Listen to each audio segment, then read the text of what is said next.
اقول لك على كود فيفا لسه منزلاه، بتقول ان هو المفروض ان هو يضمن لاعب او جواهر او حاجه. يعني احنا لسه هشوف، انا ما اعرفوش.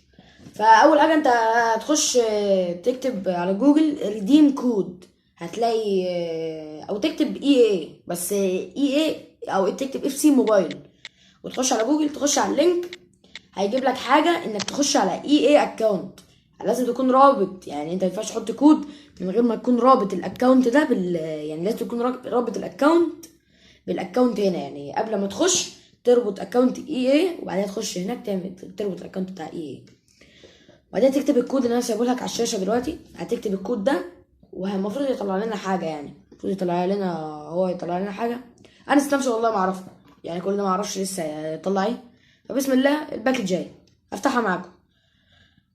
بسم الله ان شاء الله، يعني يكون الكود حلو. اهم حاجه متنساش تعمل لايك، تشترك في القناه، وتفعل زر الجرس عشان اي فيديو جديد، اي كود او اي حاجه تنزل